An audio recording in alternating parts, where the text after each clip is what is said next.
That was awesome.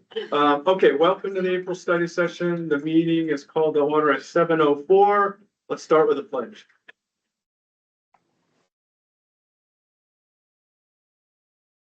Pledge allegiance to the flag of the United States of America and to the republic for which it stands, one nation under God, indivisible, with liberty and justice for all.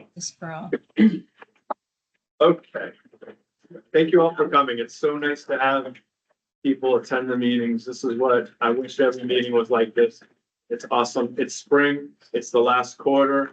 We are in the sprint to the end of the year, so it goes quickly. Students be here really quickly. Know it. Anyway, so we have a lot going on. So let's jump right into discussion item. I think the first discussion item is why a lot of you are here. So a while ago, we had a contingency of parents come to us and talk to us about the science behind adolescent sleep. And so we put together a pretty detailed analysis to go over it that sort of takes into account the science behind the sleep and talks about the possible impacts across a number of different domains at the school. My goal tonight is just give you the details and the facts. I'm not prepared to make a recommendation quite yet. We might recommend to resurvey with additional details, but I want to jump ahead. So I'm just going to kind of go over and show you what we put together. I want to thank ahead of time the administration. We put hours and hours and hours of time into this, especially at the high school where, you know, we're trying to make the changes or we're considering changes at the high school level. So it's taking quite some time. And I want to thank you all publicly for all the time that you put into like putting all of this together. So let's start there. Let's jump in there quickly. I'm going to stand up. I'm going to share my screen.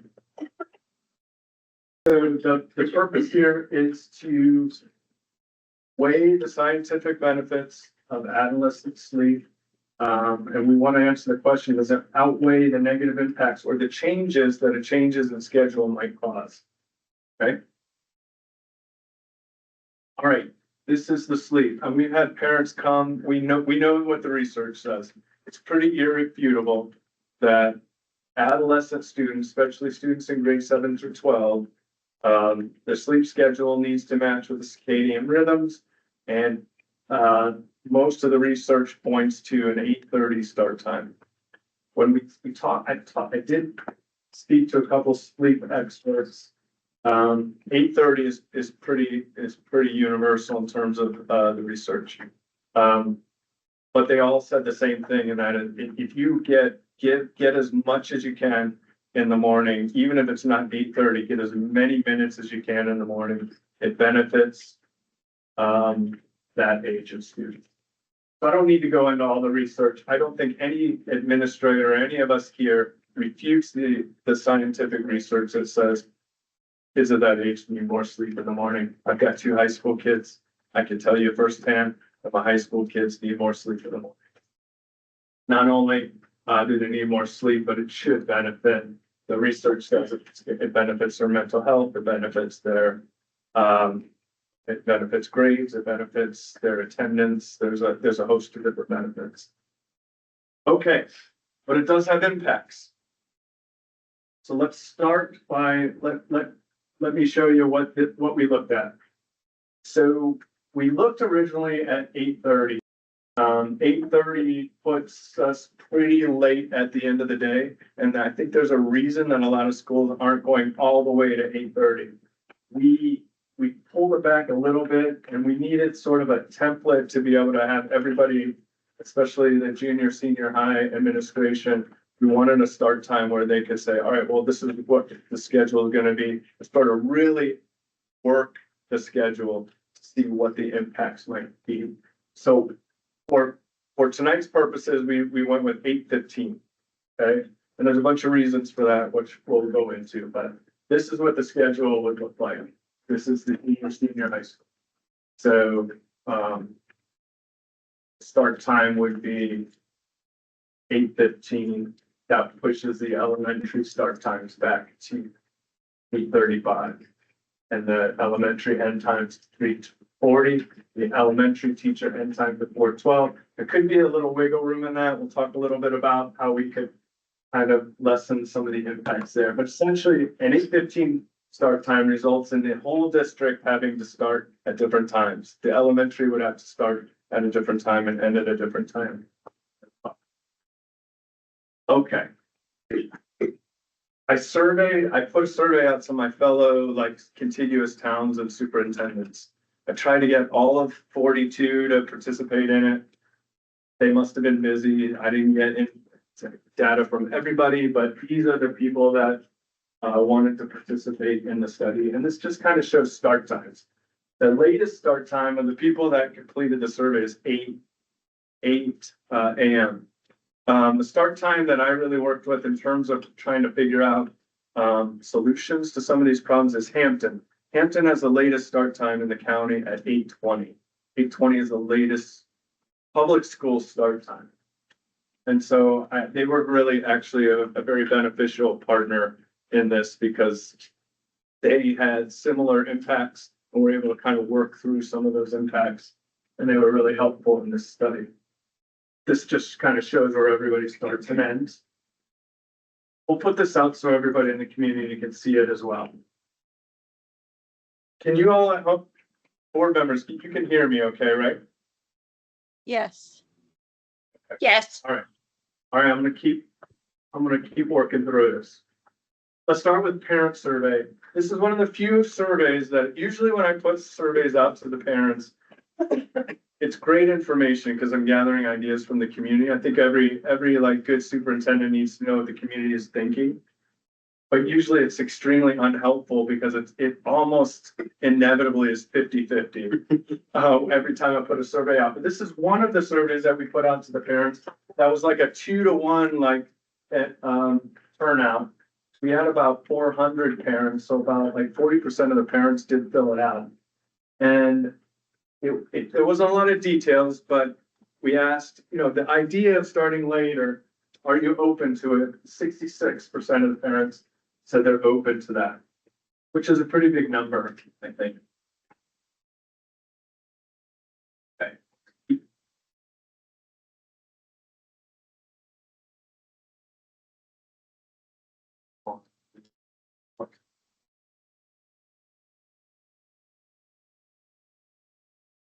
Dr. English, we can't hear you. I know, I'm not talking, that's why. I'm sorry. I thought you were talking and we couldn't hear you. My apologies.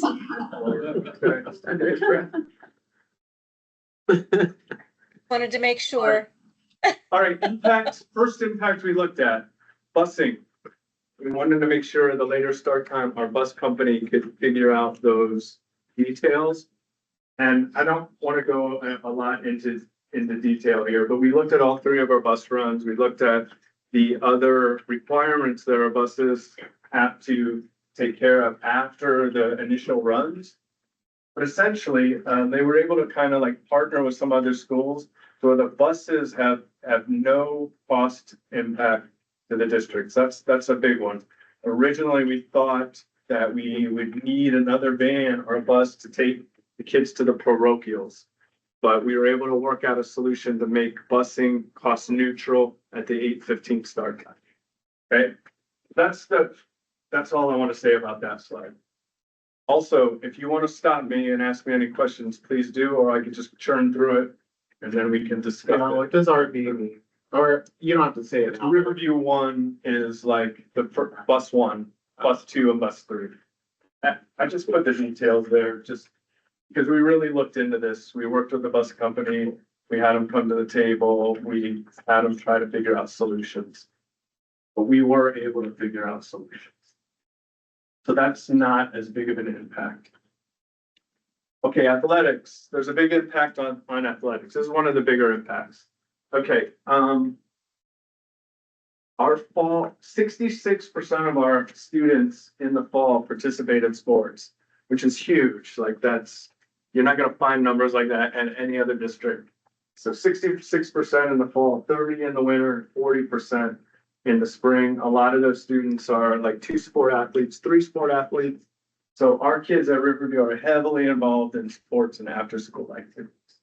So currently at the high school, we end at 2:22. There's always a half an hour for kids to get support from teachers. So we like to hold that half an hour sort of sacred, because if they need help, we want them to be able to access the teachers, and contractually, the teachers are here to help them.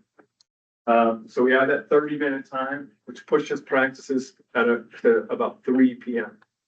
Okay, so obviously, if we have a later start time, we're starting 30 minutes later. Practices start later, and so that would change those 2 hours to later start time. So it'd be 3:30 to 5:30, 5:30, 7:30, 7:30 to 9:30. You're getting kind of close to 10 o'clock. If you have 2 hour sporting activities or 2 hour practices, you can also truncate those practices and make the practices slightly shorter by half an hour, 15 minutes. So you can figure those out. The other impact are away matches. That large percentage of kids are participating. And when we have away matches, they have to leave early. And if we're starting, if the end of the day is later, they have to miss, those students are going to miss more class time at the end of the day. So that's an impact. And it affects RAA, and it affects issues with daylight. Now we're trying to figure out this lights project. We're trying to get it done sooner as opposed to later. I'm cautiously optimistic that we're gonna be able to do that in the Villa Scola. We're working on it, but until we get that, we can't go past nighttime. Obviously, to practice outside. In the wintertime, it's less of an issue because we're indoors, right? So it also affects RAA because, we only have 2 gyms for the whole district really. And everybody in the community is trying to like vie for that space. Maybe in the long term, we can think of some extra gym space. This board is doing that. But for now, everybody's vying for those same spaces. So there's some impacts there. I think there are impacts other schools have kind of tried to figure out and work around. I think we could probably find some solutions to that. But there's no way of getting around impacts on athletics. There will be some impacts on it. Before you continue, just so that I'm wondering if the board thinks it's beneficial to discuss each of the impacts as we see them or hear them, so that we're not like trying to go back to it later, because I would like to talk about this in particular. Ask whatever question you like. Well, it's not so much a question, it's just so much as I think I would preface to say to our board members, I don't know where the rest of you are at, but for me, when I see this, I'm like, extracurriculars and athletics helped me just as much as my grades did. So I can't say one way or the other, right? But what I can say though is that as a student that participated in athletics and extracurriculars, both, that was on me.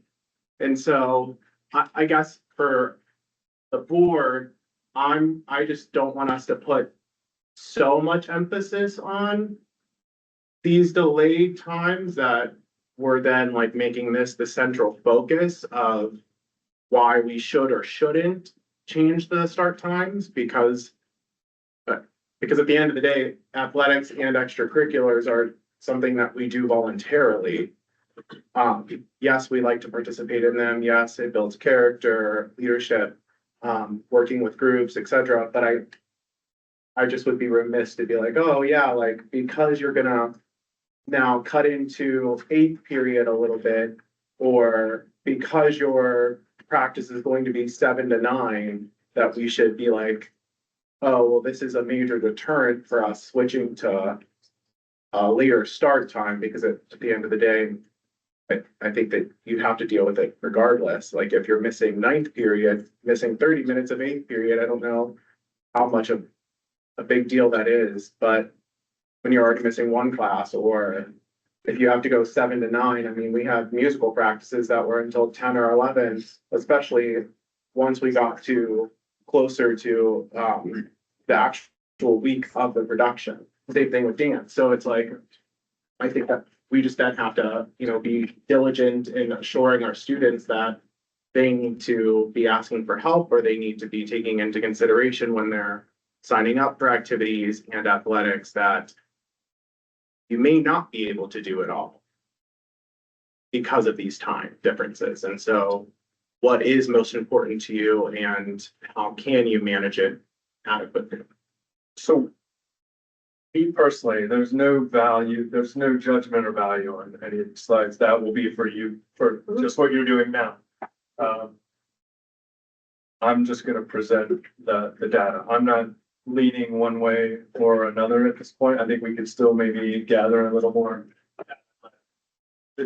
I'm gonna go over every way that this kind of touches the regular day. And then we can kind of talk about like, all right, this is important, this is not important. It's perfectly legitimate, reasonable point as well, with the other counterpoints to that. These are discussions that we have, and they'll be good discussions. Because at the center of all the discussions, we're trying to figure out what is the best thing to do. What is the best recipe that we want in Riverview to like make sure that we're getting the best experience to the kids. The great thing about this discussion is that the kids are at the center of it. So these are awesome discussions for us to have, for sure. Does anybody want to go into more athletic things, or do you want to like, want me to keep pressing forward? You want to kind of, there'll be time to discuss as well. I think it's just An important. hour later. I think it's important to note that this is all, I'm all about data and statistics and looking at all the different views. So just understanding that, and I mean, I only have one child, but balancing schedules are difficult. And we have kids who are doing other things and involved in other things outside of our schools and involved in other things in the community. So it is a discussion that's important, and it is important to recognize the limitations of our spaces and logistics around it. So the thoughtfulness of just taking those things and those of us who have to think a little bit beyond, because if you have someone whose kid is doing something outside of even this, you just have to be able to adjust. And I agree, whatever we come down to has to be in what's the best interest of our kids at the end of the day. And so, and what's cohesive for the district to make work too, at the same time. Yeah, what's the right balance? Yes. I think we're all trying to Yep. figure out. Any other thoughts on? I would or just, keep- I would just add that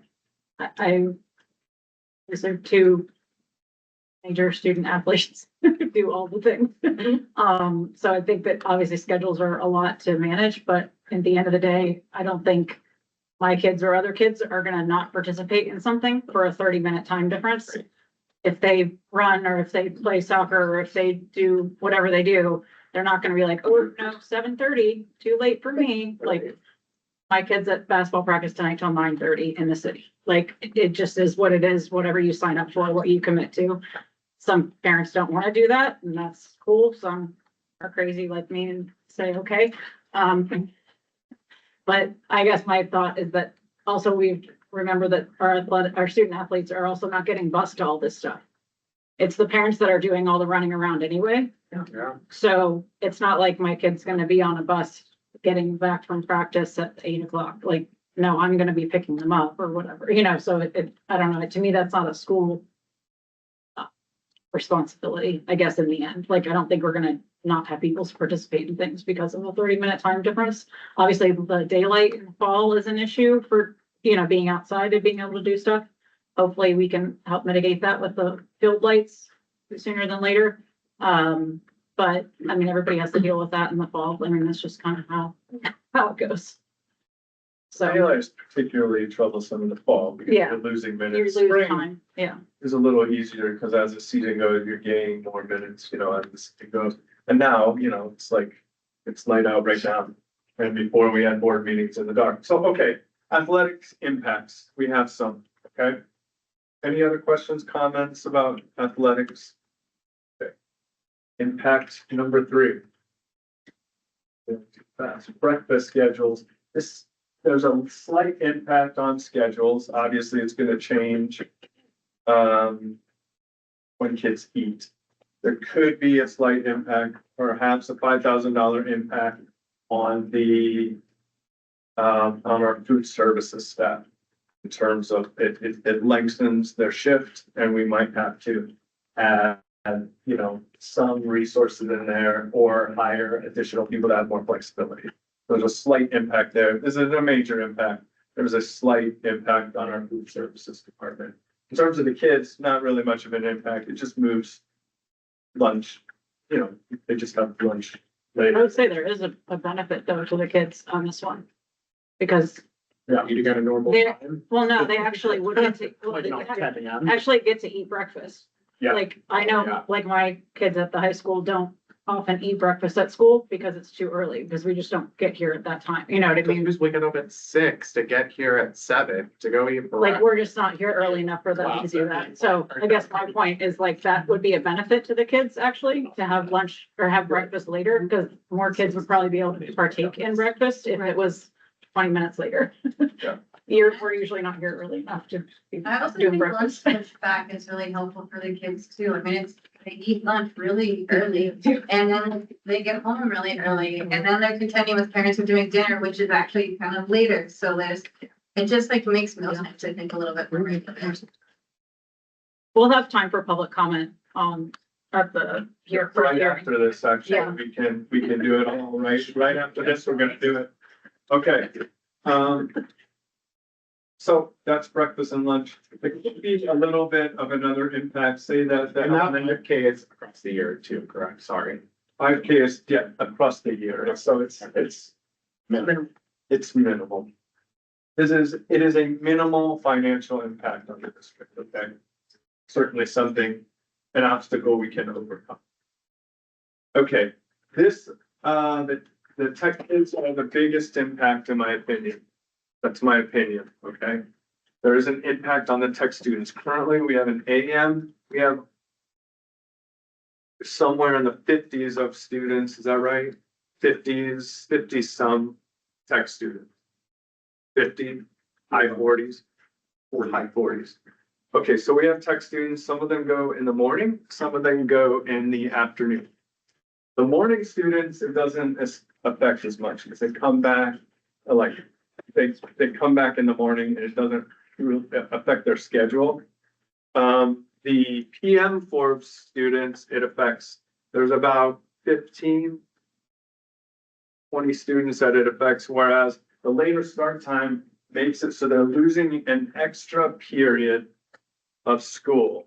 So it would affect their credits and their credit attainment.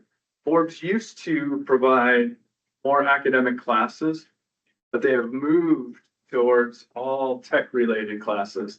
And it's to get more programs in at Forbes and to have all their courses focus on like the reason why they're there.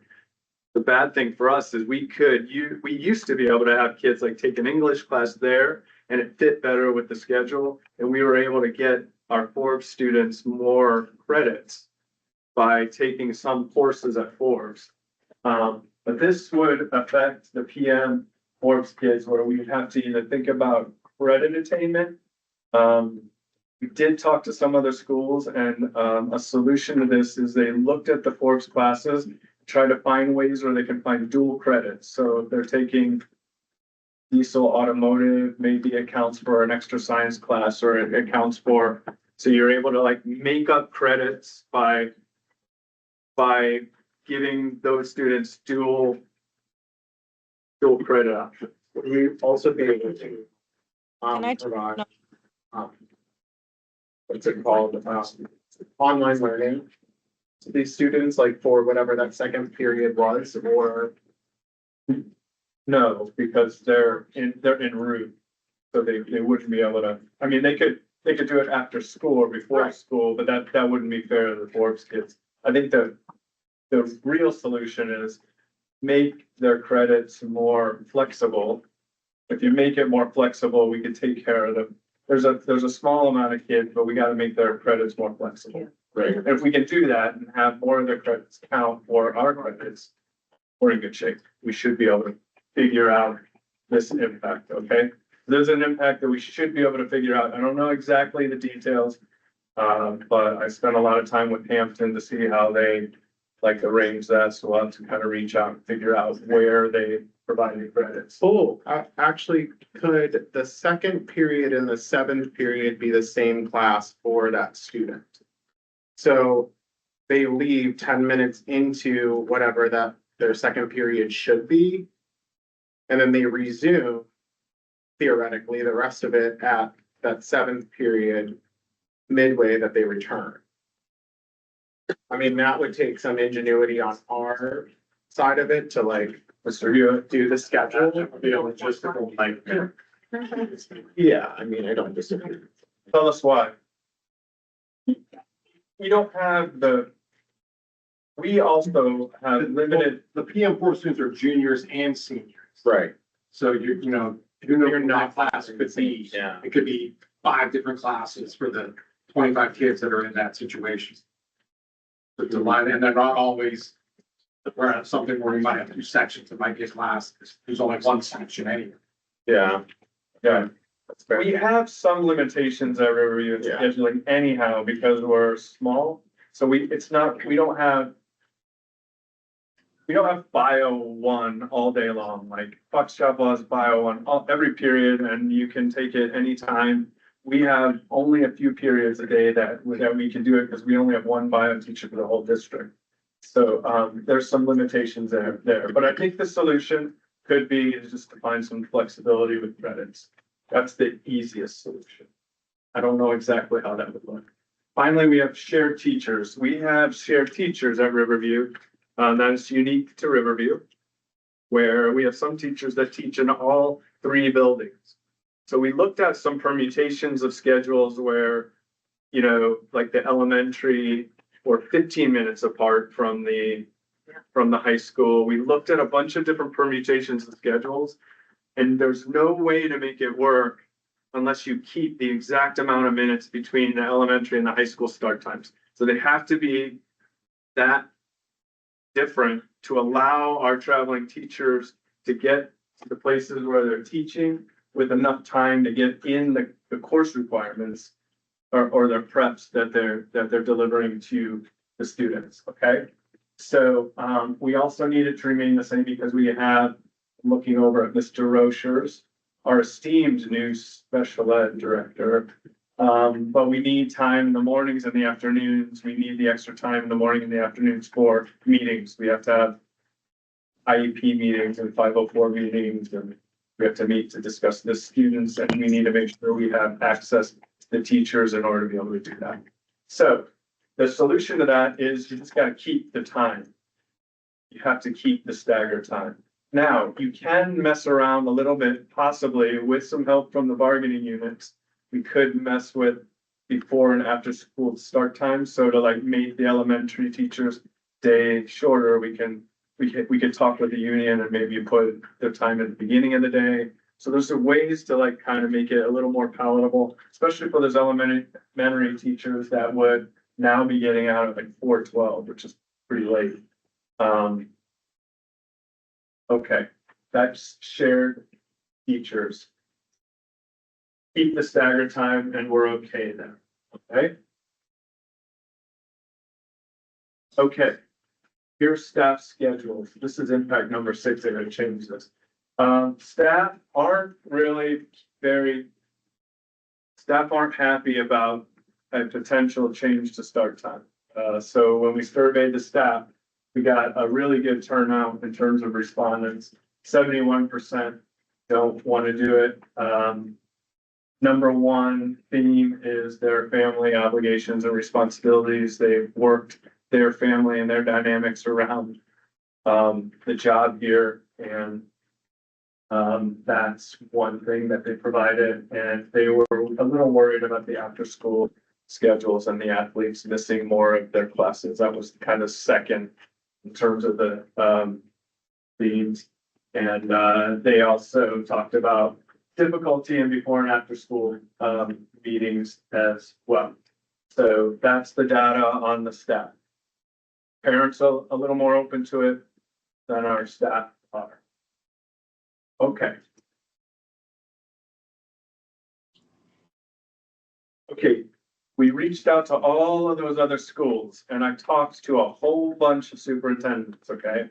Spent a lot of time talking to people and trying to get an idea of what their impacts were, what their pain points were. And and these are some of the testimonials. At one of the schools, they said when they changed it to late, the coaches were really upset at first. Now, all of these are at first, okay? When you make a change, people are upset when you make a change to a district, especially a change like this that would impact, it really truly would impact every person in the district, all staff, all parents, all students. But the coaches were upset at first. A majority of students sort of got used to the later times, but some of those students that had to leave a lot were missing a lot of high-level classes, especially high-achieving kids that really have a high demand. And, you know, it's pushing the, even though it's 30 minutes, it's 30 minutes later and they're doing homework, you know, trying to get caught up after they're done with their extracurriculars and sports. They also said that the research said it should help with tardies. The other schools I talked to said it didn't really help them with their tardies much. And the reason they gave was the students who are habitually tardy, no matter what the start time is, they're still habitually tardy. Yeah. Even if you move the state, whatever the time is, they go right up to the time and then there's a subsection of students that are tardy all the time, no matter what the start time is. A lot of people had positive things to say. They say that they've been doing it a long time. Everybody's used to it. The kids are used to it. When they change, the kids seem to really like it. They got good feedback and good testimonies from the students saying they felt like they were better rested. We talked about the dual credits. We have to figure out the dual credits for the Forbes kids. That was a pain point for all of the later start time schools. Food classes, tech school. Those are some of the testimonials from other schools. Okay. We did talk to a few sleep experts. That was helpful. Ms. Tolan set me up with Ms. Troxel. We talked to Ms. Troxel, who was like a renowned sleep person. The sleep doctors were really great to talk to. I mean, they were able to tell us all the things they're studying, what they find out about the students, what the benefits are. So I want to publicly thank them. I also want to thank the parents and the teachers. Like, there's so many people that participate in these surveys, provided feedback. It's really helpful in trying to kind of put this together. And I also want to publicly thank all the schools that worked with us to help us gather a bunch of additional information. And of course, administrators, I thank you guys for all the time that we've put in putting this together. Okay, that's the data. Those are the impacts on the schedule from beginning to end. Board, do you want to take some time to discuss or ask additional questions at this point? Yeah. Can you hear me? Yes. Yeah. Okay. So a couple Just things. speak up a little bit because you're on the owl and there's a lot of people here. Okay. So a few things, and I appreciate all the work that's gone into this. It sounds like a lot of inconveniences for everybody else and not, really focusing on what the students need. I don't know why I think that we had a start time of 7:55 when I was in school. But I feel like that was the case. We start at 7:40 now. If we did a 15-minute, change, I don't think that would be too detrimental. Even if we did that gradually, did 15 minutes and then another 15 minutes in 3 to 5 years. But if this is beneficial to the kids and they're going to really get something out of this, rest wise, etc., they're developing, we're not. So all these other inconveniences with Forbes, I know that Forbes waits to hear from all the districts as to what our start times are and what our schedules are so that they can work around that. So I think that that's something that can also be worked around. And then I know that a lot of the Forbes students now take online classes to supplement for those classes that Forbes is no longer providing for the districts. I think that's kind of all I wanted to say with that one. But thank you for doing all this, Neil. it was a team. I can't take credit for it by any means. So we are looking at, we're looking at 740. I think the administration, although, you know, we have our worries about making changes. I mean, you don't know what you don't know until you do it. But we're looking at 8:15, which would add 35 minutes to the start of the day, which would be pretty significant. And we would be one of the latest start times in the county. So this whole presentation was predicated on an 8:15 start time. Doesn't get us all the way to 8:30, but it was like, we felt like it was at least a good thing to study. That was kind of like But you looked at- you looked at 8:30 though. Yeah. 8:30. Another 15 minutes, even though it doesn't sound like a long time, now it gets the teachers out then at 4:30. The kids start even later at 4 for practices, or 3:45 for practices. So it starts to really bleed into some of those after school things.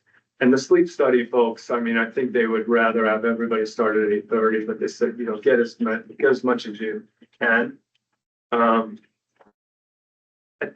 My recommendation here would be, I think a good next step. You want to hear from other board members first, Sure. online.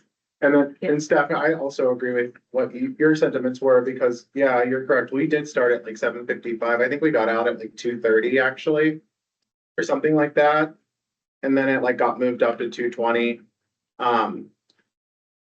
But I also agreed with the sentiments that, it is like the crux of all of this is that it's beneficial for the students, right? We're saying that there's undoubted proof or undoubted research that shows that this is beneficial for the students' overall well-being, whether or not that's like, attention in class, impulsivity control, things I can relate with, or also just like being well rested, feeling like in a better mental health state. They're at such a critical time in their like development that I feel like it sounds like everything else or the other impacts are able to be mitigated or altered to combat a different start time or even a later start time. So I don't see why we would even question not doing it or like put it off for longer. I know that there was discussion about putting it off longer, and I know that that's where you were headed. I don't believe that like we need to take another year to implement something like this when like we're not a legislative body implementing a new law. I mean, it is a new start time and I get that, but I think that that's kind of one of those tasks that we then put on our administrators is, you ask us for that high level overview of what do we think is best for the district? Okay, here's what we think. And then it's kind of on our administration and the rest of our staff to implement it. Not saying that that's an easy feat by any means, but it sounds like we're already on our way to implementing it based off of here's the problems that we saw, here's how we plan to alleviate them. So other than, the Forbes credit, I'm almost like, I don't really see the downside of that. Other thoughts? Are Wendy and Ryan still on? I think I see them on the Yeah. side. Yeah. Yeah. Can you hear me? Yeah. Okay. I think, obviously the science behind this is black and white. It's better for kids to get more sleep and to be on a better sleep cycle. I think all of this information just shows it's not black and white for running a district. And so I really appreciate like all of the details that have gone into all these different areas and looking at the whole picture instead of just the black and white issue. I appreciate that the administration and the administrators are, it seems as though we are trying to do what we can to make this work. If, we're not poo-pooing it and we're not jumping right in. We're really looking at the details of it. And so I think that's important that we continue to look at all this. So, you know, I think this has been a very positive presentation, but we're still, you know, we're looking at the whole picture. So I think, you know, for the kids, it would be the best thing to do. But we also have to look at the whole picture. So that's just where I am right now. And I just like to hear a little bit, you know, get more of the details before we just jump into doing it. So. I would also say though, if it's the best for the kids and we're talking about the whole picture. Correct me if I'm wrong, but the kids aren't the picture. Right, but there's I get implications the for the process we implications. have to consider. I get the implications, but I mean, the implications of like funding, for instance, I mean, we somehow figure out those. So I mean, I just am like, if we're saying that this is best for students. I'm It's not hard- saying that hard it's not other best for decisions. students. I'm just saying we don't just jump into it. We make sure we have our T's crossed, our I's dotted and all that. You know, there's a lot of things that in research are shown to be good and bad for children, you know, but we have to compromise on some of those things, you know, screen time, having phones, eating junk food. But we don't, you know, there's a lot of things like that. So I understand the research is kids need more sleep, but we are also, you know, in charge of running this whole district and making sure that it works for everybody. So I just don't want to, you know, jump in and, you know, without everything being thought through, you know, well, so. You know, could I ask a question of perhaps contacting these schools who are 8 o'clock starts? I see there's 4 of them. And asking what, kind of getting a little deeper with them, asking what the impact would be if they changed from their perspective to change 15 minutes. Oh, later. Yeah, so what happens in their district? How did they think? So you get some like real life scenario. If they did it, what would it do? Because like, I know I went to a school, we started it. Well, it was a while ago. I think it was 80, maybe. I probably had to walk, but it's fine. 4:30 after you milk the cows. But I'm just interested from that perspective to say, there's 4 good examples that if you said to them, if we adjusted, because everyone else is before 8 o'clock, so to me, that's here nor there. But what to them, if you said, what would it impact you to start 15 minutes? Like, how do you think that? Because it's more of a real life scenario, because we're taking a big jump. If they're taking a small jump, what does that look like to them?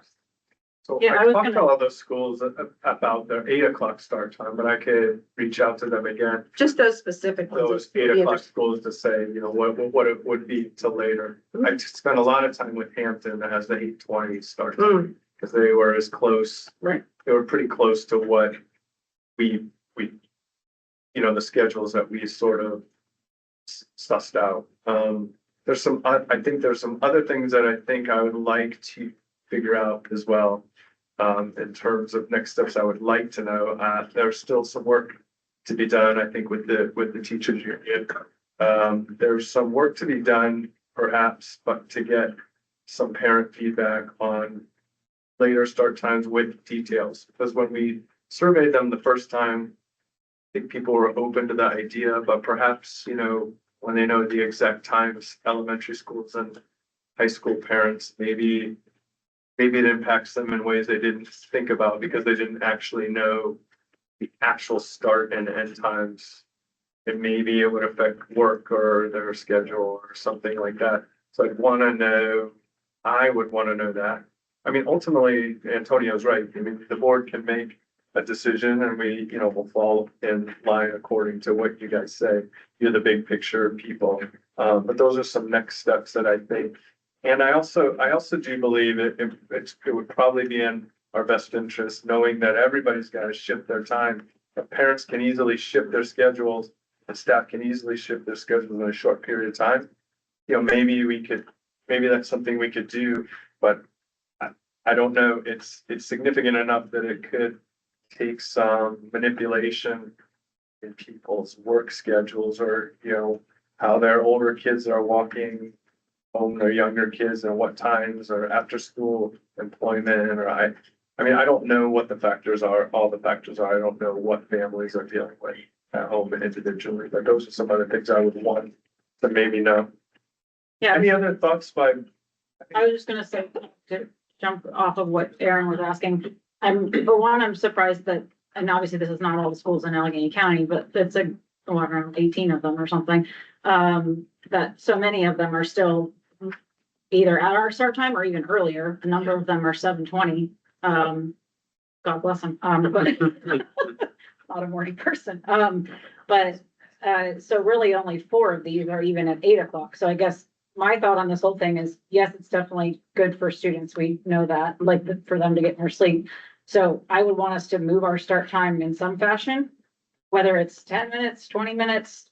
Like, I mean, yes, 8:30 is like the golden time. That seems to be what everybody would love if the stars all align, but we realize there's a lot of factors as we've gone through that sometimes that might not work. So even if we can shift it to 8, even 8:15, you know, that would be great. So I guess any amount of extra time would be good. And so if there's some compromise to be made there, then, you know, maybe if we, I don't know, go through some of the other details that are kind of yet to be figured out. You know, if we say, oh, you know what, 8 would be a lot more doable than 8:15. Well, at least that's 20 minutes later than where we are now. You know, so that's a positive change for kids getting more sleep, kids being able to eat breakfast at school, who arrive at that time, you know. So I think there's a lot of benefits to it, even if we can't get to that magic 8:30, which a lot of schools are obviously not. A lot of them aren't even getting to 8 a.m. I mean, obviously, we're just talking about Allegheny County, not nationally. So I guess I would want to see us move in some direction. And then I would agree to that we want to put it out to parents to just say, like, we previously asked you this one question, are you in favor of it? But we didn't give you much detail, you know? So if we can do it, this is what it would look like. And here are the details that now you need to say yes or no to. If you've got a kid at 10th Street or Verner or high school, or athletes or not athletes, or, you know, whatever it is. So that way people kind of have a little bit more understanding. Because it's easy to say, yeah, sounds great, more sleep, you know, but then if you don't really know all the factors, you know, you might not be as inclined. So 15 minutes might be more doable than 30 minutes. yeah, that's certainly something I would still wonder about, what those impacts would be. I don't want to be, And 15 minutes is Yeah, easier for parents and yeah, teachers I too, to want be able people to to- accommodate. I don't want people to think I just keep pushing it off. I'm not. I'm open to changing start times. I just am cognizant and wary of the fact that it affects our entire system. And so I don't want to be, you know, I don't want to, ultimately it's the board decision, but my recommendation, I think, would be to survey again with some details, put information out for the parents, see if we could get a high turnover rate. Get some additional details, even if we don't get a lot, maybe we get some things in the extra section where things we didn't think about in terms of impacts, maybe that we talked about tonight. Maybe there are additional impacts, so, you know, I'm unaware of, or we're unaware of. And I would have, if we made a change, I would want to give people enough time to recalibrate their lives around this 30 minutes. And I want to do enough to make it significant too. You know, it's like at Pine Richland, they moved to like 7:40, like, oh, we moved our start time. Well, it's now 7:40. They moved it from 7:20. It's as Wendy Troxel would say, a step in the right direction, but it's like, it's not anywhere near the magic number. So if we did something, I'd want to I would hope we could pull the Band-Aid off once, get closer to that You don't number, want and, anybody on stage. jump if we could. Stages would be messy. And see what the impacts on our families would be. The good thing is the school district is running really great now. We're able to do the things we need to do. Could we be doing it better? Yes. But we're not in a situation that's urgent where we had to like make major changes immediately right away.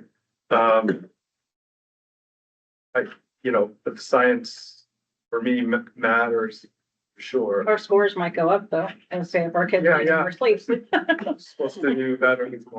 Other thoughts, board members, any other thoughts? I just really appreciate all of these considerations. I think they're all vitally important. I mean, we could just run this as a dictatorship and say this is best for everybody, too bad. But like, we can't, we have to look at those 49, 48 Forbes kids. We have to look at the 66% of athletes. We have to, look at all these teachers that are gonna have to change their whole lives. And parents and everybody. But I really, really appreciate all these concrete solutions that you have brought to this presentation because I was already losing sleep over it. And so your presentation is like, this is an impact, this is a solution. I'm feeling better about it. So, thank you. Happy to be I'll helpful. sleep a little bit. Speaking of sleep, it'll be better. Any other thoughts? Do you want public comment? Yes. Have it here. Bridget. Second. Thank you. Go ahead, Bridget. Thank you. So I'm very much in favor of this. I do feel that ensuring that we are applying logistical consideration, as many have said, it is incumbent upon us to make sure that the students who are attending Forbes are getting the required credits to be able to graduate on time. And all of our students with IEPs are being provided all the services that they are legally required to have. Yeah. Again, I want this to happen, but we need to make sure that things that are happening now continue to happen when we make this change. And I would generally agree that we want the start time to be 8:15. When we move, we need to do the 8:15 because as having been a teacher for many years, I am very cognizant of the fact that making a schedule in any building, but particularly a high school, is incredibly challenging under the best circumstances. We have a limited scope of teachers with certain certifications that are able to teach some of our classes. So we have to do even more rechecking, adjusting to make sure we're getting those classes in when the kids that need them can attend them. So if we have a Forbes student who isn't there in the morning, not gonna be able to have that class in the morning. They'll have to be after, for example. There's a lot of feedback coming from the meeting room on our end. Yeah, that's a little bit better.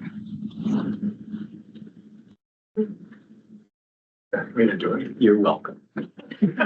Any other thoughts, board members? Anyone we haven't heard from? Brian, Roger. Roger? Murphy? Yeah, I mean, I'm taking in, citizens request, like I'm talking to people at pickup and drop off and just getting their take. I have 2 kids. They would like school to start at noon. So my opinion is going to be sort of swayed heavily that way. But, just to share the sentiment of everybody, I mean, there's a lot to take into consider. There's just a lot to take into consideration, as a non-busing community and as, and having the participation that we do have in extracurricular. So just a lot to consider. I dig the excitement because the science is there. Yeah, totally. But I'm really just trying to talk to people, and what I'm hearing, I'll say, is largely in favor, of a later start time. But lots to consider. So I'm just sort of gathering information. Mr. Hawk? Sorry, Brian. no, you're fine. I was looking at the last negotiation. Yeah, my concern is the union agreement. That's I thought we eliminated actually putting end of day times in, but I can't find the final version. I was just looking through old meeting minutes and stuff. That's the thing is, is this going to cause a union agreement problem? Other than that, yeah. After next year, I'm down to one. I'm down to one in the district, and yeah, she's up at 5:30, so she's just going to have more playtime before school. Lucky you. Yeah, there's still work to be done, I would say, generally speaking. Some extra steps I think we're gonna have to make. Is the board okay with the next step of resurveying with some additional detail? Can you put me on? Or are you guys okay? Put me on that path for now. Absolutely. Um, And what would the timing of that be? I can put something together and get it out this week. Oh, okay. Yeah. All right, awesome. Yeah, I'd love, we haven't, there's another thing over, but I'd love to open it up. I'm curious. I want to be. And in a second, we'll do the hearing and maybe we'll get some thoughts from our community as well. Okay, this, one other thing that I just wanted to pin up with the board, okay? The master planning, I thought I heard last meeting that it felt like the pulse of the board was continue with our current schooling structure, 2K through 6, 7 through 12, and then start working our capital reserves and our finances around modernizing our current spaces. Yeah. I just want to be sure that all board members agree with that path forward so that we could start to, work our strategic Yeah. planning in terms of infrastructure around that idea. So if, Yes. Yep. yes, yes, yes, yes, Yes, yeah, what? Yes. Those of you at home, Yes. yes. okay, we're on the same page, okay. That's good, I just want to be sure, because I didn't hear from everybody last time, so that's good, we'll start working some plans around that and start thinking about capital improvements to hopefully, achieve some goals in that regard, okay. All right, let's move into our first hearing of citizens. This is designated for agenda topics only. One of them could be starting times even. If you would like to speak, come sign in, come up here so that the camera can see you, state your name and address. Try to keep the comments to 3 minutes or less. And keep in mind, the board doesn't typically respond to public comment, or rather takes the hearing into consideration for future governance. Also, remember that all comments and meetings are recorded. Would anyone like to speak in the first hearing? Anyone? Likes to speak, I don't know. Okay. Hello again, everyone. Actually, before I do my speak, can I just address your question? Because you are Can you say looking, your name? Let's start with your name and your address. my name is Amy Tolan. I live at 388 Maryland Avenue. The reason why a lot of schools, high schools start at 8 o'clock and not 8:30. I know I look at some, ideally they want to start at 8:30, but they have busing challenges. So they have the same buses go to elementary school, middle school, high school. So for example, Upper St. Clair was in my letter. Their high school starts at 8, but their middle school starts at 9. And I think their elementary school starts at, basically they have to stagger all their schools by an hour. So ideally they would like them all to start at 8:30, but their middle school and high school are not co-located. So when you look at, so that's one thing to consider when you're thinking why not 8:30? And why they can't move to 8:30. So for instance, if they moved to 8:30, they'd have to start their middle school at 9:30. Now that's getting probably a bit too late. So anyway, now I'll get into what I have prepared. So I stood before you all a year ago with a letter endorsed by a large group of parents to present the benefits of a later secondary start time and advocate change. As you debate the costs and benefits of a later secondary school start time, I will ask you to heavily weigh two things. You have a letter signed by about 100 parents and a survey in favor of later secondary school start times. And number two, the science and the medical research is substantial and clear that secondary school should start no earlier than 8:30 a.m. to support our teens' health and ability to learn. Riverview kids are seriously struggling physically and mentally with our early secondary school start time, and the science of the biological shift in the teen's circadian rhythm cycle that prevents most teens from falling asleep before 11 p.m. explains why. Some Riverview teens are experiencing major medical issues triggered by insufficient sleep from our current start time. And not all of our teens are affected to the same degree. But the science and research is clear that teens experience health and academic benefits from a later secondary school start time and more deep sleep in the morning. If some teens defy the science of the delayed sleep-wake cycle, activities from arts to athletics will prevent our students from going to bed early enough to get the deep sleep required to support their health and ability to learn. All kids would benefit from a better academic environment, uplifted by kids who are getting more sleep and have better immune systems, better moods, better behavior, better focus and attendance. And schools that have allowed the science and the research to set a later secondary school start time saw improvements in standardized test scores. We would not be here asking the school to make the effort to change if the benefits weren't so significant. To address logistical challenges of changing the start time, I'm going to quote directly from a TED Talk by internationally recognized sleep scientist, Dr. Wendy Troxel, on why teens should start school later. Dr. Troxel says, delaying start times presents many logistical challenges, not just for students and their families, but for communities as a whole. Updating bus routes, increased transportation costs, impact on sports, before and after school care. These are the same concerns that come up in districts around the country as school start times are debated, and they are legitimate. But these are problems we have to work through. They are not valid excuses for failing to do the right thing for our children, which is to start middle and high schools no earlier than 8:30 a.m.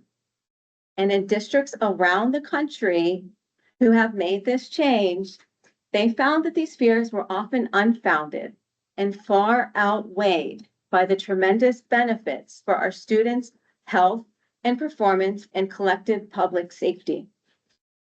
Dr. English, I know I connected you with her. The number one challenge that prevents schools from changing start times is complicated busing. This is the reason most districts cannot meet the 8:30 medical recommendation.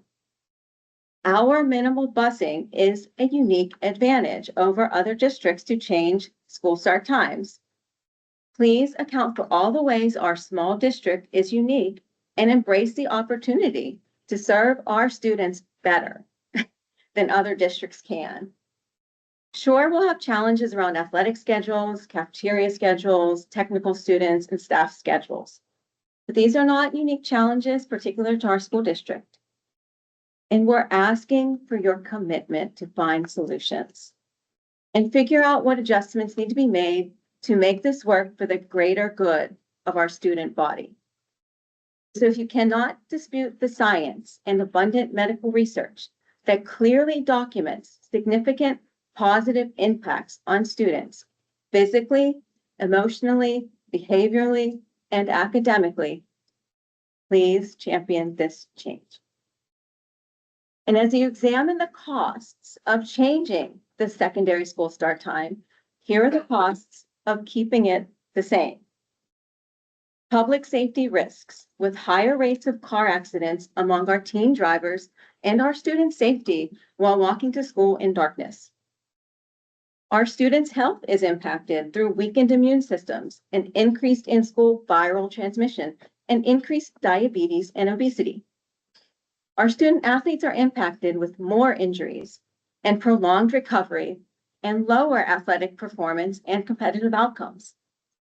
Student behavior problems increase to include a greater use of drugs, nicotine, and alcohol, attention and concentration problems, and increased tardiness and worse attendance. Student mental health is impacted with increased anxiety, depression, and suicidal ideation. A research study with over 30,000 high school students. Yes, It's actually.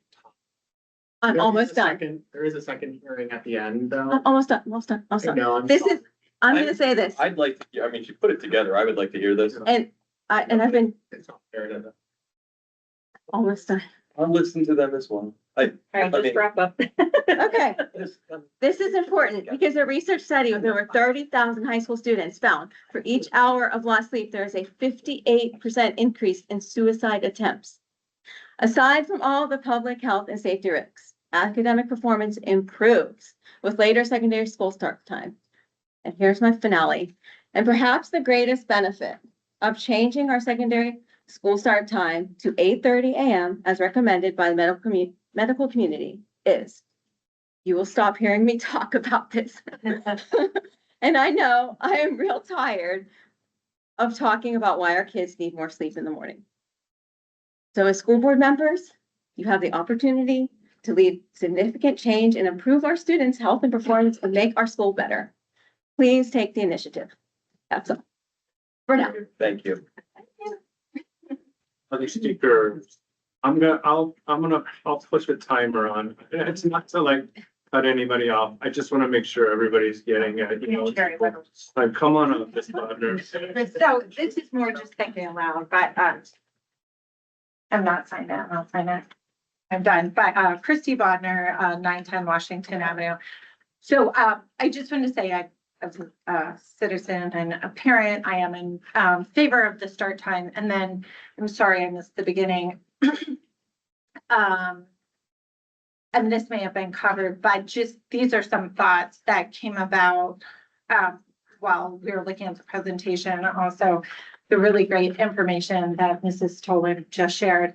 But one of the points that she made was just better immune systems.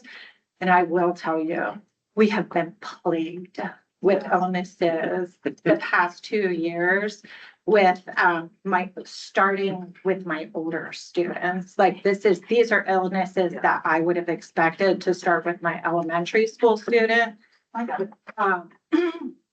And I feel like they are back to like toddler, whatever's like, so if anything would help their immune systems, I'm all in favor for it because it's been really devastating. And then second, this was just a thought out loud too about, I understand that there was a lot of, the staff wasn't in favor of it.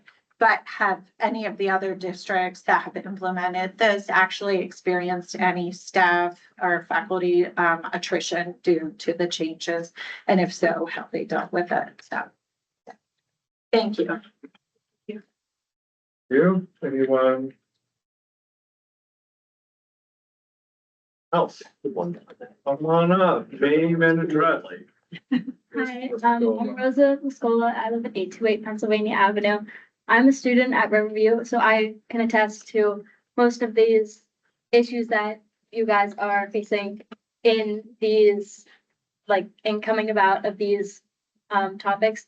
I can also say that most of the students, most of my friends or other students that I've talked to, when asked about how late they go to sleep, it's not a time of like how late they actually put their pajamas on or brush their teeth or like actually get into bed. It's how like they actually fall asleep. And this is mostly due to like phone use and at night, especially. Most of my friends who are on their phones late at night, this is not like good for them because they're getting less sleep as they're falling asleep later and later. And the blue light, I'm pretty sure it's the blue light, affects their eyes and their brain specifically on how easily they fall asleep at night.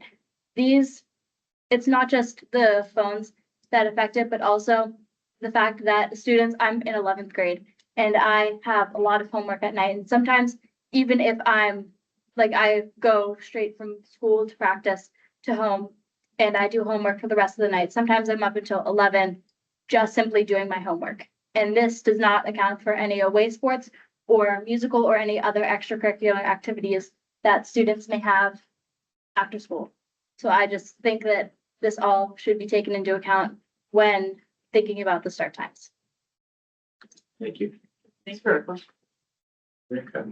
Rosa, can I ask your opinion? Yeah. How do you and your peers, when you talk about these things, how do you feel it would impact your experience? Yeah, are you saying, are you saying it's a positive or negative? Oh, I'm saying that like affecting start time would be like a negative impact on the student. So you think On it's staying self-care. the way it is? Or do you think you and your peers are more in favor of starting later? I would say it definitely depends on the student because some students prefer to like stay up or sorry, some students prefer to like sleep in later. But I think it would just shift the whole schedule. So in the end, there wouldn't really be that much of a change. I appreciate your opinion. Thank you. Other speakers, yes. Hi, Rachel Mackin, 606 Pennsylvania Avenue. I wonder if we could add another layer possibly to this instead of shifting the entire start time for the district, considering looking at the secondary level, adding a flexible start time, perhaps looking, and I don't know how that would impact teacher schedules per se, but knowing that they're required to have 26.5 credits to graduate, looking if there's any flexibility within those credits for students to perhaps take an online course. And that would be on their own time. And so offering a virtual scheduling option for, for that breakfast, homeroom, first, second period option. So instead of shifting everything district-wide, you're giving students and families the choice to start later. And in doing so, a lot of the concerns with schedules for sports and all of the other factors wouldn't have to change. You wouldn't be changing everything at the elementary level either. And you would still have the emphasis on academics. It probably wouldn't have too significant of an impact towards kids either. So just fine. And you may be looking at like an online health, maybe some of those elective options, but that would be somewhere, I don't know if you use Edgenuity or Apex or any of those other online platforms, but having it within the teacher's schedule, that might be a solution.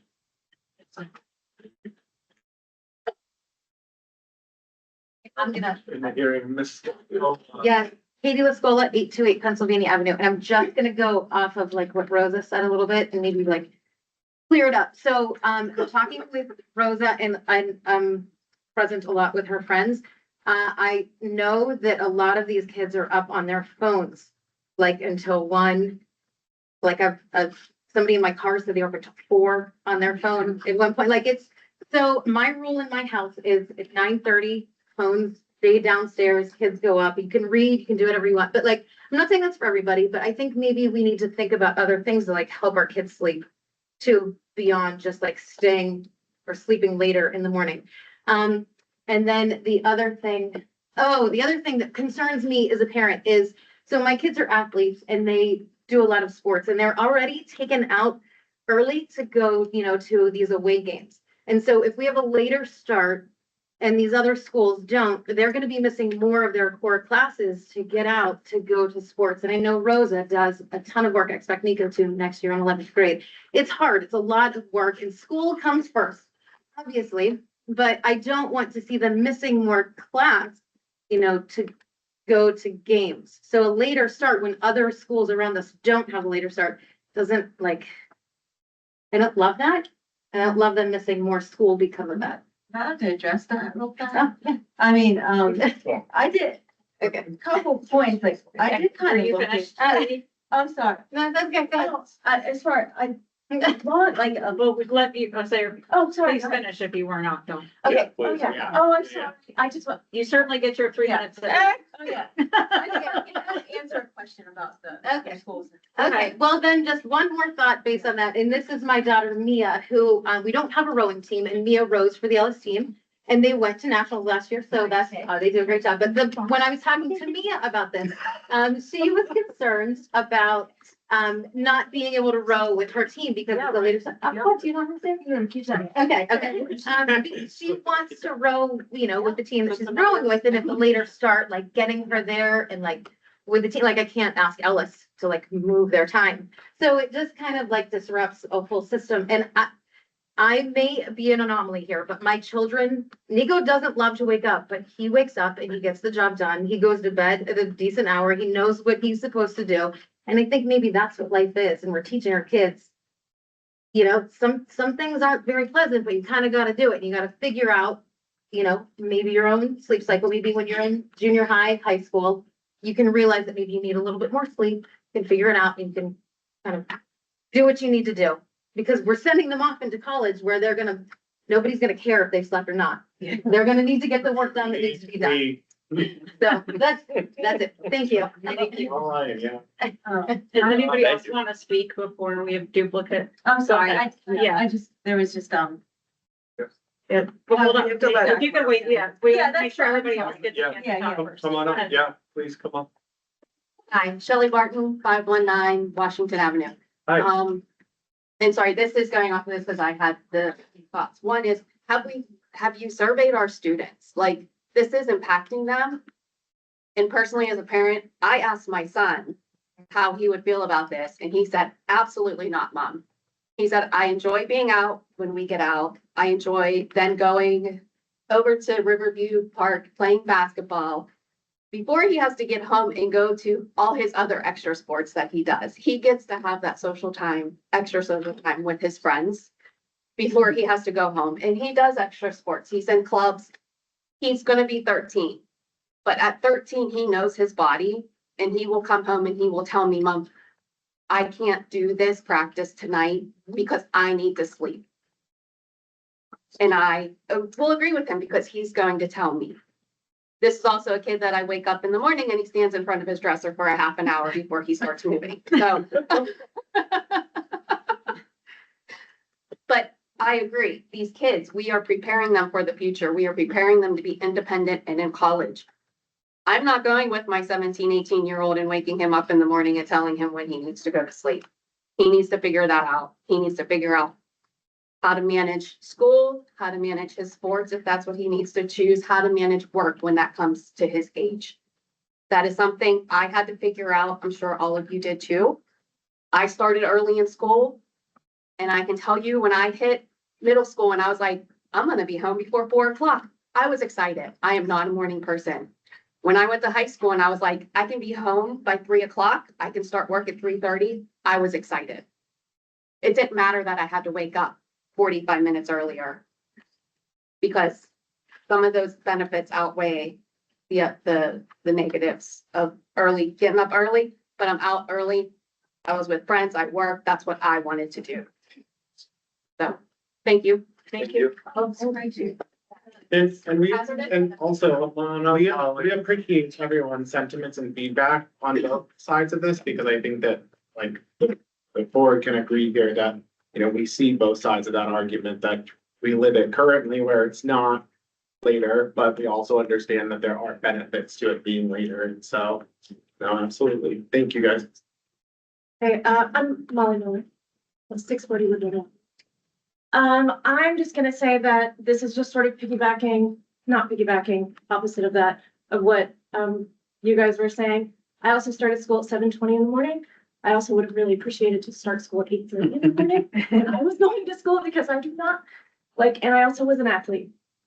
I also did after school activities. I think we're talking about 30 minutes. 8 minutes. So if doctors and science are saying this is what's best for the health and well-being of our kids, there should be no but after that. But logistics matter. It should be, and let's find a way to make it so that we can benefit the health and well-being of our kids. There should be no, but it's going to disrupt the schedule, but it's going to affect the teachers. It should be, and it is going to affect them, right? And we will find a solution, talking about 30 minutes. Thank you. I'm for it. Anyone else? Yeah, come on up. Really, it's been covered. I'm Annie Canterroy at 625. I'm also for it. I don't know that I can add a ton to what's been said for it because I agree with the points that have all been made, but I just wanted to stand up and say that I'm for it.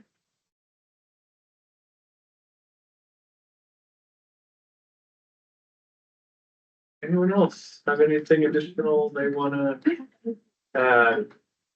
Mr. Barton,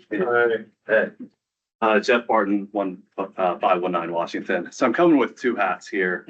The first hat is I'm the current president of the REA. So, and the second hat is a parent. So I'll start with the parent side. I don't disagree with the data. I totally understand. I would love to start work at 10 a.m. if I could. I do want to look at the whole student though, and I would like to look at the equation of the and versus or. And I feel like 30 minutes while my team in a school could end up being an hour shift and everything. And then it goes from, can I go to school and be an athlete and go to work? Can I do this and this and this? Or is it I have to be this or this? And I have to start cutting things out of my experiences after school. So I want to kind of look at that data. So club sports, being able to go to the practice and go to work afterwards or squeeze all that stuff in there. I know it's a lot to balance and that could mean opportunities they can't take advantage of on that side. And then secondarily, as a parent, I do worry a little bit about, everything's competition. If the teachers are looking at, oh, I can go home, be with my family an hour earlier, whatever that might be, and we lose really talented teachers to an hour shift or the half hour schedule shift, that's actually impacting the students as well. And I want to be cognizant of the teachers and the role they play in the education as well, because that's just as critical as the kids being with it. On the RAA side of things, it would be a pretty big impact to a few sports, which were already mentioned. First, I thank the district for working with us for scheduling. It's always a challenge. For basketball, we have 180 to 200 kids that play from sixth grade down. When I started running the basketball program 6 years ago, we had about 3 hours of gym time a night. That's been kind of cut down to about 2, which is fine. We've made adjustments. Another 30 minutes takes a considerable chunk out of that 180 kid population. And then also the outdoor sports. We have one baseball field right now with lights. I know we're working on them. I appreciate all that hard work on the lighting scenario, but there's only so many hours at the end of the day again. So if we can't start practice for another half hour, that's one less team, 2 less teams, however many less teams that can get on field and enjoy their sports. And that's a big part of being a community is those kids get out there and playing and being together. So thank you. Thank you. Thank you. Thank you. Hi, Tara DeLeo, 623 Maryland Avenue. I didn't really have anything prepared because I didn't expect to speak, and I have heard and I've listened to both sides. I don't think there's a perfect solution. Unfortunately, there's never a perfect solution to everything. And I hear what you're saying and what you're saying about the earlier start times. And I'm often up at 6 a.m. and whatever, so I do understand that. But looking at the sports side of things, I also have a child that does sports, and there are times when she's not home until 9:30 at night. Takes a shower, it's 10 a.m. already. It would be great in some ways for sports kids to have later start times because then they can sleep in the morning. Or there are times where she will wake up early and do work in the morning. So it gives you that flexibility. And there's nothing to say that even if you aren't starting school early, you can't still wake up earlier and do some of these things that you may have done after school. So we can all be a little flexible. I understand you have a difficult decision to make, but I do appreciate you looking at the later start times. Science does say that it does help to sleep in for students. And I have seen firsthand, as someone that did have early start times and didn't have a phone or any of those things, I still had such a hard time falling asleep at night. I still do to this day. So maybe there is something to be said about the later start times. So. Thank you. Anyone else?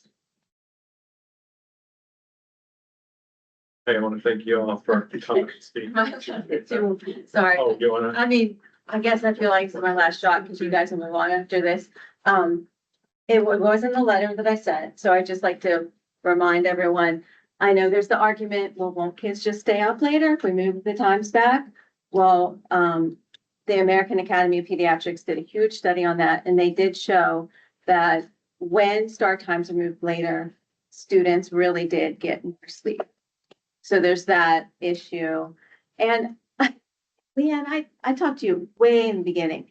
So, Katie, to your point, if you're worried about competing against school districts, what if we're the ones starting later and they're starting earlier?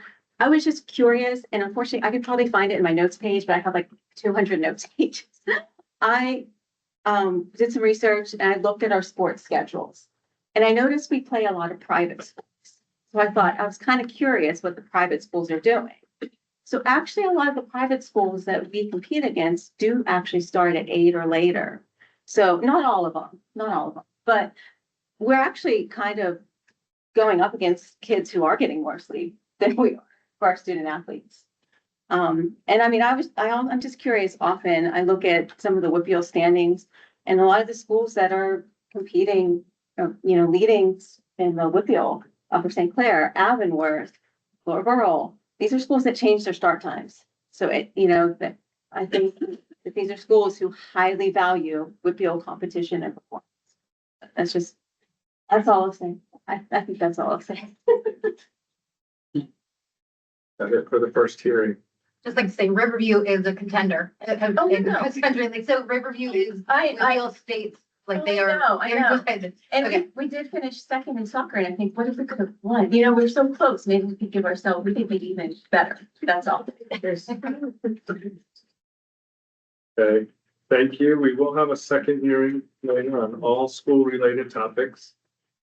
All right, I'm gonna try to get through the rest of the agenda in a concise manner. Sports ball. Okay, it's sports ball. Okay, so let's move into discussion and review of potential motions for approval on next week's April meeting. I'll take this section as Ms. Lubert is in San Diego at a conference and is attending remotely. We have two items here. These are both capital projects. First is much needed asphalt work at our school buildings, including sealing and painting in the amount of $16,924.31. And the fence repairs are at our elementary schools in the amount of $9,580. That's to repair the burner fence, and we have some issues over there. And it's to add a little barrier fence where the kids eat at 10th Street, just to make sure, they can't, dogs can't, whatever, it's safer. Any questions or discussions regarding those two capital items? Agreements, contracts, resolutions. First in the section is an additional 3-year agreement with Summit Fire and Security. This represents an 18% cost savings to the district. Second is a 3-year proposal for CM Regent Sun for Life. That's for accident, death, and disability insurance. Third item is a 3-year extension with OZ for building automation and HVAC. We have an extended school year agreement with Western PE School for the Deaf, and another extended school year agreement with Holy Family for summer support for 2 of our students attending those schools. We also have a contract renewal with Mets as per the terms of the RFP with a guaranteed profit of $50,000 to the district, which is extremely competitive and good for us. Finally, we have a yearly contract with Comply EduLink, which is our HR education tracking service at an annual cost of $6,374. Any questions on agreements, contracts, resolutions? These were all looked at by our solicitors firm. Thank you. Questions there? Neil, is them on the Mets contract, that $50,000 profit?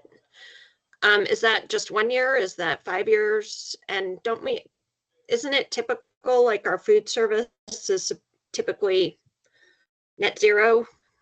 Isn't, or am I mistaken? Yes. Well, the goal is to get net zero, and so when you do well, Sheila, you can, I don't wanna, Yes, are you still? so we Oh, didn't, I'm sorry to under here. interrupt. So Go we for did it. an RFP this year and we did a bid opening. And that was the guarantee. You do an RFP for food services once every 5 years. It's an agreement for the first year with an opportunity to renew for the following 4 years. So the first year is the RFP, which is an agreement, and they have renewed for the agreed amount of a guarantee of $50,000 for the first year, which is incredibly wonderful for the district. Most of the time, our food service does not make money. We want to break even. We've had Met's food service for the past 22 years in Riverview. So we did an RFP and they agreed and they beat out the other 2 companies that did an RFP for us with that guarantee. So it's actually amazing considering the cost of everything going on right now. And that doesn't include any increase in costs for families that are paying for lunches. And I know we have the free breakfast, but. So to be fair, we do every year, based on our free and reduced lunch costs. I know this past year we had a free CEP program for the high school. I'm thinking that will not be the case next year. We've always had free and reduced for Verner Elementary. Their free and reduced lunch percentage is a higher percentage than anywhere else in the district. However, the high school was kind of on the cusp. I'm not sure that that's going to sustain next year's percentages. So right now we're in flux. I will present that to the board at a later date. And oftentimes yearly, So that- maybe you work with food services, you raise the lunch by 5 cents, or they consider costs on a year-to-year basis. So that's always a possibility. That's not a part of this RFP though. I'm just thinking, I don't want to be making a profit, but having to be raising lunch costs for kids, when our goal has always been to break even, No, the state of Pennsylvania and PDE and PAIRS specifically, they give a limit on the amount based on our sales, based on our free and reduced lunch percentages. They give us a limit on what we can actually charge for lunches and breakfast. Breakfast is free, obviously. And we hope that continues. But lunch, it gives us an actual limit to what we can charge. They actually tell us what's the minimum we can charge as well. So we've really never charged more than really what the minimum is in the district. We don't want to charge any more than what we should. We also don't want to provide a service at a loss. So we're doing whatever we can. With a 50,000 guaranteed profit, that allows us to maybe not raise food prices or lunch prices in the future. So that's what I'm hoping for. But also the CEP program, if we don't charge in some areas based on the percentages of free and reduced, we risk the loss of profit. So as a proprietary service for the district, it's not part of our general fund. As a proprietary service, it's actually like a fund rate, like it's a separate service from our general fund. we have to really take a really hard look at what we can provide without losing money. I hope that explains it. Thank you. Any other questions? Okay, board governance. We have our second readings and third and final readings of the 200 and 300 level policies. As a reminder, we do have a policy meeting this Wednesday, 1 p.m. in the central office conference room, or it's available virtually. Send it out on Facebook. It's on our district website. So please join if you can. We're going to go over, the 300s, some additional policies. Could be a short meeting. We don't know yet.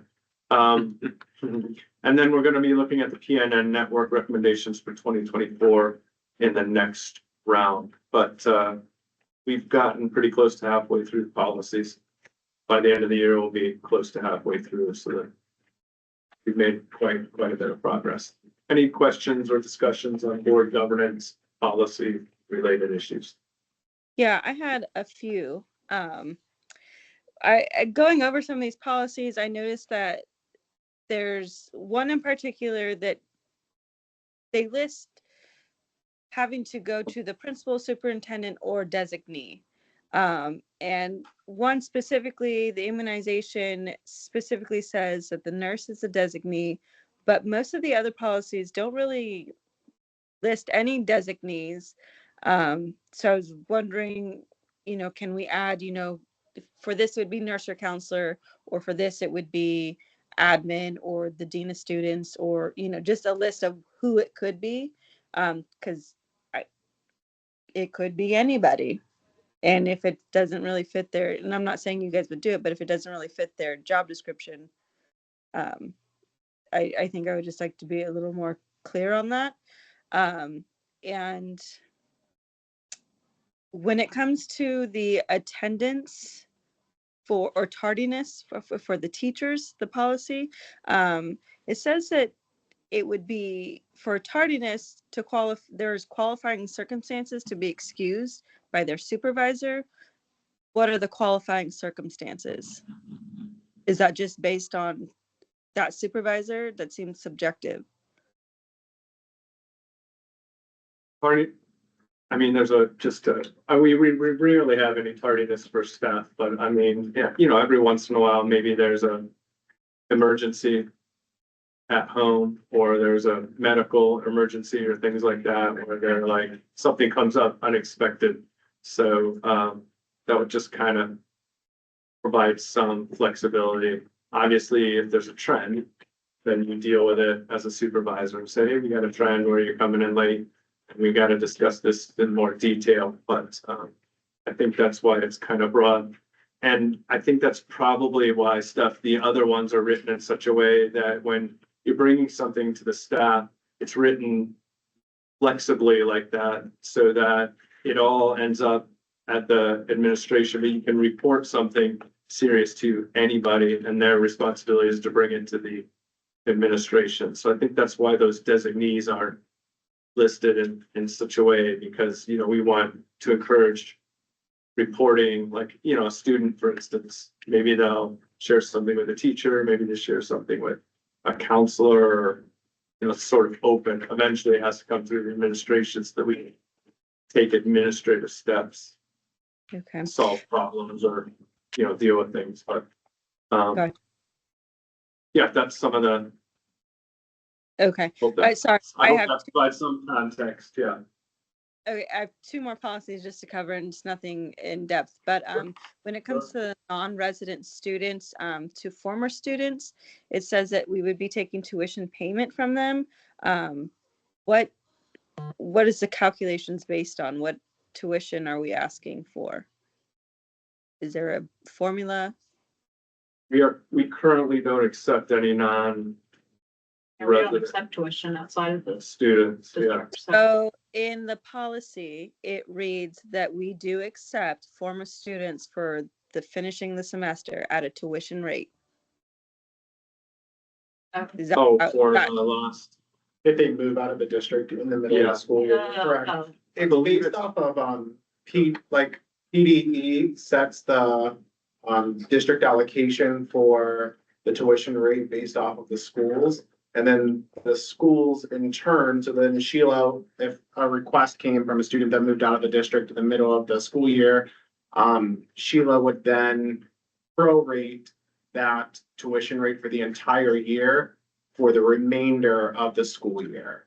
Does that make sense? So like, if No, it's that's 18,000, I'm saying, Go ahead. what I'm is when people are looking at this policy and they're trying to make an informed decision and they're like, okay, well, we could move now in the middle of the semester, but to keep them in here, we would need to pay, but what would we pay? it changes every year. So I mean, we wouldn't be able to put it in the policy because it would be different. Like PDE this year could come out in the summer and say that the tuition rate for Riverview is 21,000 instead of the current 18,013, I think it Right. is. Well, So could in the policy then just say based on PDE recommendation or percentage or whatever?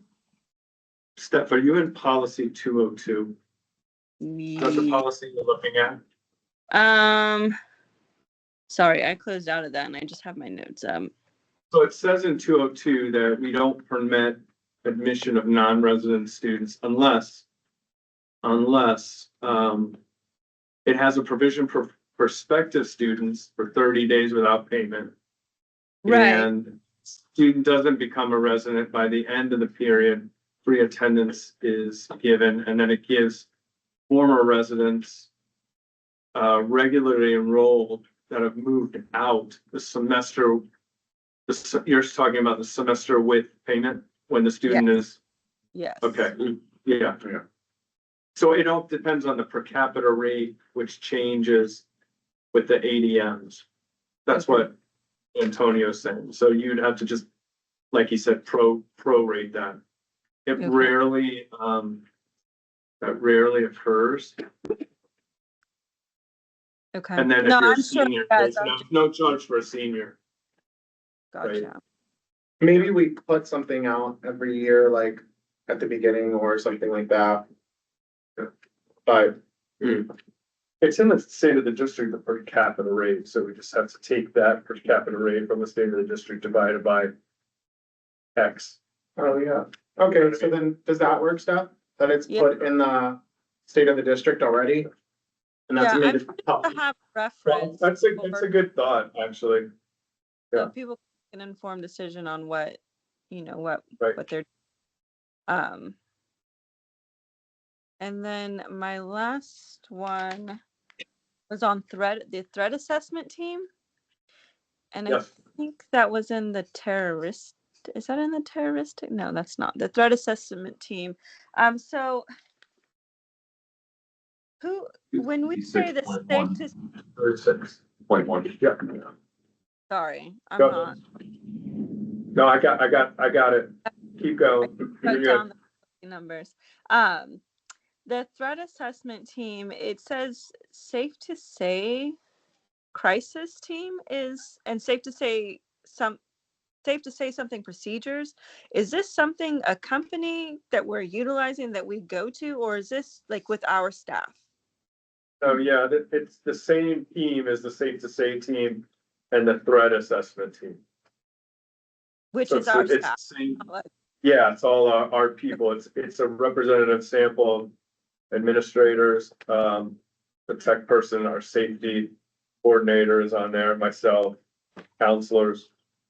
So that team assembles in any threat, and then there's a checklist of what, we consider in a threat so that we don't miss any details. Right. Sort of turnover on Yeah, the stuff. Stephanie, safe to say is a Pennsylvania-wide No, I program. There's a phone number. Yeah, no, I understand that. I just, reading it, I didn't understand the crisis team and our other team were the same. And I was like, wait a minute, are we using a company? But okay. And I think they're trying to have everybody use the same language. Yeah, gotcha. Yeah, no, that's a legitimate question. Thank you. Yeah.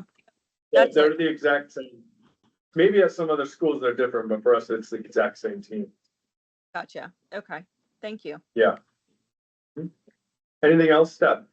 No, that was it. No, I appreciate that. Thank you. Any other thoughts? Okay.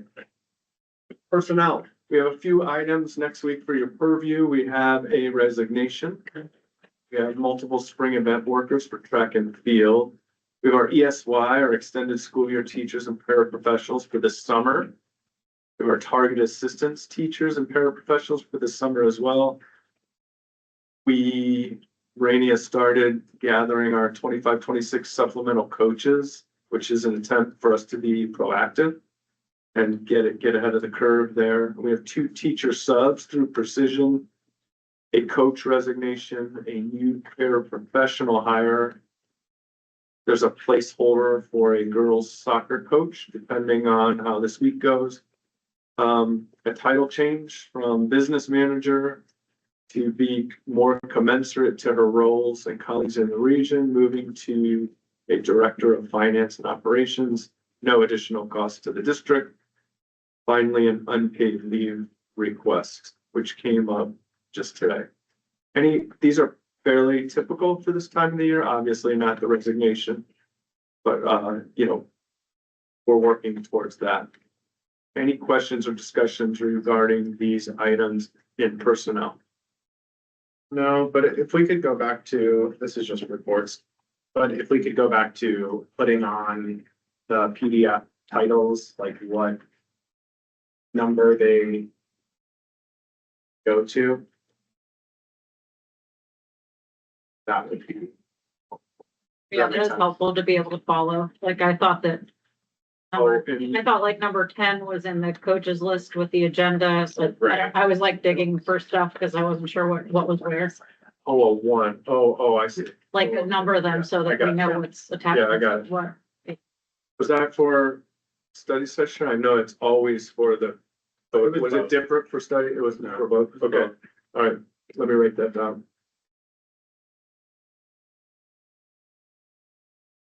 Sometimes there's like multiple attachments for a single item. Yeah. Okay. Any other thoughts? Okay. Where are we? Student life. We have 1 item in student life we could consider, and that's the annual cross-country retreat. For June this summer, no cost to the district. Any questions or concerns related to this opportunity? No, thank you to the coaches again for always consistently making it no cost to the district. Couple in attendance this evening. We may have a couple in attendance. Appreciate you all more than you know. Okay, education. Only 1 item here, and that's disposal of psychology books from 2008. These books are out of date and they do not hold value. So we will keep 1 copy in our library as per policy. Any questions regarding the disposal of our 2008 psychology books? Finally, last but not least, we have our March study session and voting meeting minutes. Any edits, omissions, or additions to these 2 sets of minutes? I think the transcription we've been doing has really helped, in my opinion, making sure those minutes are really on point. So I'm grateful to the online component of our meetings in that regard. Okay, finally, move into the second hearing of citizens. This is designated for all school-related topics. If you'd like to speak, sign in, come up to the microphone, state your name and address. Keep your comments to 3 minutes or less. Keep in mind that the board does not typically respond to public comment, but rather takes the hearing into consideration for future governance. Also realize all comments and meetings are recorded. Would anyone like to speak in the second hearing of citizens? All school-related topics. Ms. Bodnar, would you like to speak in our second hearing? Yes, I would, sorry. Please. Christy Bodnar, 910 Washington Avenue. So, I know I will get an answer right now. I don't expect one, but I was just, the topic about the $50,000 profit to the district for food services, is that like a kickback? Because one of the, I have, you know, as many of you know, I have a kid, or high school, middle school, and elementary school. I would worry and just want to make sure that this is being considered, that if we're targeting for-profit for lunches, we're doing so at the expense of the quality of the food, which in my personal opinion is not much more than glorified fast food, especially at the elementary school level. You know, I know as we get older, it's harder. Yeah, my kids leave school and go eat whatever they want, and I can't track them down, but they also have more options. But just that, like, the quality of the elementary food of reconstituted ribby, like, I would love to see better options, and I just worry that if we're monetizing school lunches and looking to profit from them, that you know, the food service provider is going to be doing that in such a way that the quality of the food is going to go down even more. And I don't know how that could even happen, but I'm sorry, I just think it's like, I'd love to see them eat grilled chicken and rice and vegetables, and instead of a fried ground up chicken sandwich, like a grilled chicken sandwich. I know that there's working within, like making things affordable to people too. Yeah, there's a lot to consider. That just kind of raised a red flag to me. I don't understand enough about how this business works. It's just, that was the first thought that popped into my head was, oh no, it can make things a little bit yuckier. So, thank you. Thank you. Absolutely. Thank you. Neil, do you want Sheila to clarify the 50,000? Yeah, that. Sheila, the board would like you to clarify the 50,000. I would love to clarify that. So, so the RFP has requirements that provide for what we currently have in place.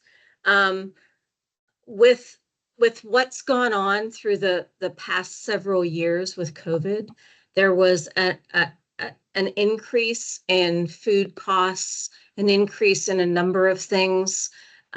This provides us with what we currently have in place. It only provides us with a guaranteed revenue source. It does not decrease anything that we're currently providing. I will tell you that the majority of school food service operations do not provide for any kind of revenue source. Food is expensive. It continues to be expensive. If you've gone to the grocery store in any of the past, you know, several years or weeks, you will know that food costs continue to soar, and we have no guarantee of revenue. But all we really want to do as a school district is break even in providing what we should and could and will for the students of Riverview. So I will say that Protects us, right, Sheila? I mean, a lot of pardon times me? food service are in the red. So it provides. 90% so of that school. We're not dipping yeah. into our funds that are supposed to We're- be designated to other people to take into account a food services program that goes into the red. So it's a Absolutely. protection to the district. Yes. And on top of that, we are fixing our kitchen next summer, which should provide lots of extra options and good choices for students.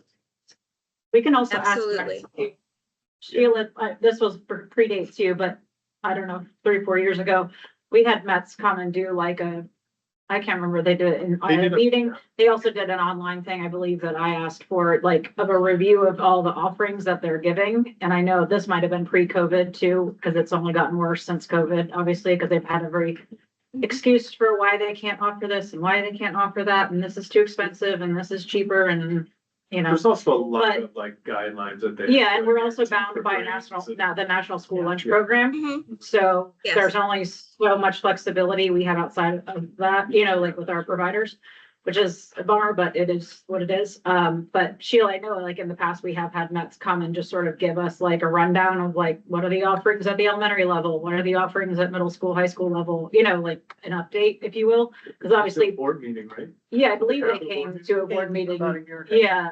But I mean, even before that, they went over it, I think, in more detail. So I can, anyway, I that can might be helpful. absolutely, yeah, Yeah. I can absolutely have them come in. We just did a survey not too long ago about the food service offerings and what everyone was happy with, and I can present those findings. We actually did those, I want to say, Dr. English, was that a few months ago that we threw that out onto a Google, or not a Google, but a survey through Mets. I think they sent to everyone in the district. So, Yeah. Stephanie, can So it you, would can be you helpful to get an verify update that you on- received that? Can any of the parents on the board verify that they received that survey? No, that definitely didn't go to parents. I would have had a lot to say. No, we Okay. definitely, we definitely put it out. We never- definitely put it out. Yes. I will follow up with Mr. Soshi would've when I'm back in feelings. town. But Oh, I know. I definitely, I recommended that to him probably 6 months ago, and we did get it out. I Yeah, but that's I will something like that verify has to be set up, and report back to otherwise the people are board. gonna miss it. Yeah, and maybe we can look at the contract language to see like what kinds of portions that they're offering, so like 10% being, you know, Yeah. healthier, low-cal, sugar-free options. So it's X, all Y, based on pairs. It's all based on the National School Lunch Program. So everything that we offer is within the guidelines of the National School Lunch Program. If we No, I get offer that, but more, we can always make things like stricter, right? We can't make things looser, but we can always make things a little more stricter to make sure that we're adhering to food safety, like, or not food safety, but like food quality and content for our students that's more stricter than the guidelines that the national school program puts out. So I'm saying that we just look at that language to see, is it something that we should make a little more stricter for our contract for Riverview? That's all. wait, can I ask stricter with regards to So if the like minimum the is nutritional 10%. guidelines or? Yes, yeah. So if the minimum is like 10% for low-cal or sugar-free options, then Riverview may look at it maybe at 15 or 20%. That means Met has to come up with that additional 10% of what those food offerings are going to be. But then we ensure that that type of quality is provided to our students and our staff alike that participate in our food program here. I can look into that, sir. Why don't we start with maybe having another round of Mets to come in and sort of educate us on some of the guidelines, some of the things that they're Yeah, doing. it's changed. And then recent years. some things that have changed. We could start there. We can. Also, the new kitchen at the high school will certainly help too, because that's kind of like the hub where everything happens from. That's where everything. And so, yeah, so the preparation has been more limited in an older dated kitchen. So once that's done, that will also help with what the elementaries can offer, you know, like, so that's another factor that will help. That's not anything to do with maths, but like. I would for us I and would like to stuff. I would like to also make a comment that we have like we also offer free breakfast for everyone in the district. We have a hard time providing for not providing for, but getting the 10th Street elementary students to come in for breakfast per se. I know that some parents, maybe they're stay-at-home parents, or maybe they work from home and they don't necessarily have to have their kids come in for breakfast, but that also denotes a large amount of our revenues when we offer a free breakfast, and the federal government and the PDE is allowing us a dollar amount towards our breakfast. So we try as we can to get kids in to feed them breakfast, but I would find that 10th Street Elementary, while I'm on a social call here, I can say that our 10th Street Elementary has the smallest amount of breakfast students of the entire district. And that allows us to also add to our revenue source. So just to throw that out there, I will talk to Metz and we will get someone in to discuss the offerings. Pardon me? I'm sorry, They Jen. don't really want to show up early to get a box of cereal If I send my kids, I just know they won't eat. or a package. I can- could feed them first. I know, I'm all about it, but I know that even on Wednesdays, I walk over and buy a breakfast sandwich. So as an employee, I walk over to the elementary and I buy this really great breakfast sandwich. So I would hope that kids would take advantage of that free breakfast whenever it's available. My daughter does, and she I mean, there's various options. There's many options. And so I'm pretty Yeah. Yeah, thanks for bringing it up. Thanks a lot. Good questions. Thank you. Any other hearing? Anyone else for the second hearing? So appropriate. Oh, and also, this is an aside, I looked at the teacher's contract, it just says that they can't commence earlier than 7 AM and later than 4 PM. Yeah, we have flexibility there. Okay. Thank you for your attendance.